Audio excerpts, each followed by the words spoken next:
Okay, wine number 2, Wade. What's in the lucky bag? Oh, okay, dude. All right. So wine number 2 is Australia's best orange wine? For sure. Yeah. This is the Salo by Ruggabellus in the Barossa Valley. So Ruggabellus is Able and Emma Gibson in the Eden Valley. Great story with Able and Emma's label. So Able is the son of Rob Gibson.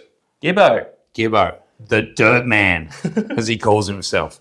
A winemaking legend in the Barossa for many, many years. Great people. Gibbo worked for Penfolds. So, Able growing up was, getting work and surrounded by the Barossan big wineries. Penfolds.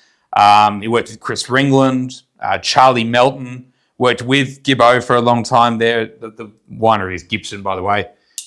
Makes some fantastic red wines. Worked with Pete and Magley at Spinifex. Yep. And I'd say when you look at Abel's wines, the red wines, you look at Spinifex's red wines, you definitely see an influence there. There's a Spinifixian kind of edge to them, isn't there? What's most unique about the Ruggabellus wines is the orange wines. And it's a style that Able and Emma are really, really passionate about. And for a long time now, they've made, I think, the finest skin contact wines in Australia. And they're really amazing wines. They source fruit from a number of vineyards around the Barossa and Eden Valleys, old vines there. This is Salo. So Salo is the introductory orange wine that Able makes. And I think always been just incredible value for what I think is a truly special wine. So this is a bit of a mystery, this release. I don't even exactly know.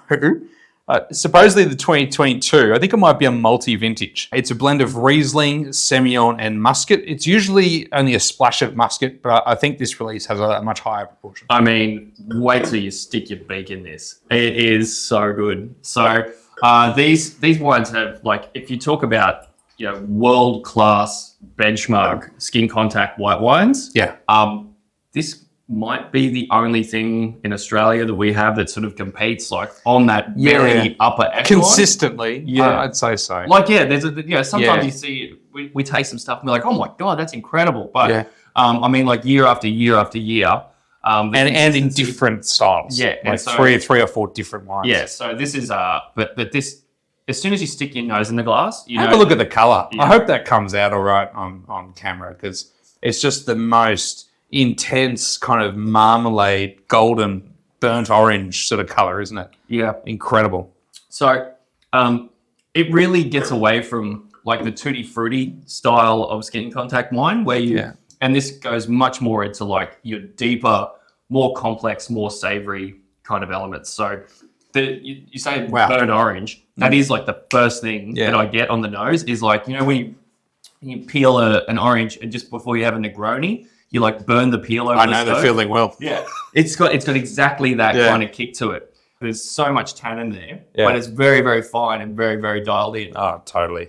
It's just a real explosion of fruit, isn't it?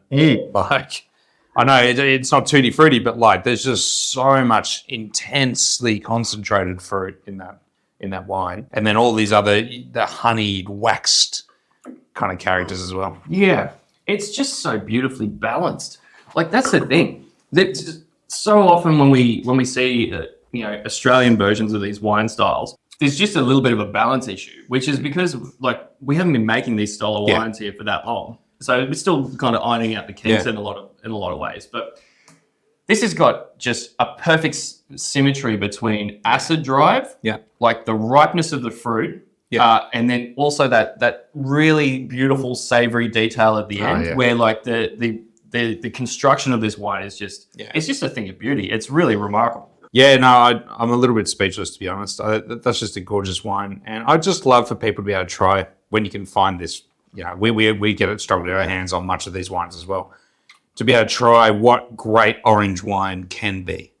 Because this thing also comes in at, sort of $35-40 a bottle, which is crazy. It's ridiculous, Such a small amount made, sells out upon release every year, and it's just beautiful to drink. I would challenge anyone to not like that. You see, I don't drink those natural wines. This is just forget it. Get that idea out of your head. This is just the most beautiful, delicious, textural, complex wine. Yeah, Something else. It's not like a curio where you're like, oh yeah, that's interesting. It's like no, that's fucking delicious. Yeah, like totally. The thing about skin contact wines too, one of the real advantages of skin contact wines is you get the extra texture and structure from the skins of the grapes where the tannin lives. And you see that on the finish of this wine. It's all this amazing fruit, and then that kind of falls away to this lovely savoury finish. And that makes it fantastic with food. These wines just pair so well with so much. Like you could have that with like a light seafood dish. You could probably have that with a steak and it would be fine. Yeah, and it like particularly like Moroccan lamb is like a really good Moroccan lamb, I always say. Yes, it's I don't know, but those kind of like Middle Eastern sort of spicy dishes, which can be like really hard to match. Like this is perfect. Yeah. Wow. Mate, we're off to a pretty good start. Dude, that is... We're getting culty. Super culty. Super culty. That's going to be pretty hard to top, actually, I think. Like, that's fucking... I reckon we're going to be pretty buzzed by the time we get to wine 6, hey? Like, I'm just not spitting out anything from this. Come on! Yeah. All right. You don't have to drive home. Bad day to drive. All right. God, let's keep moving. All right. Can we get any better? Wine number 3.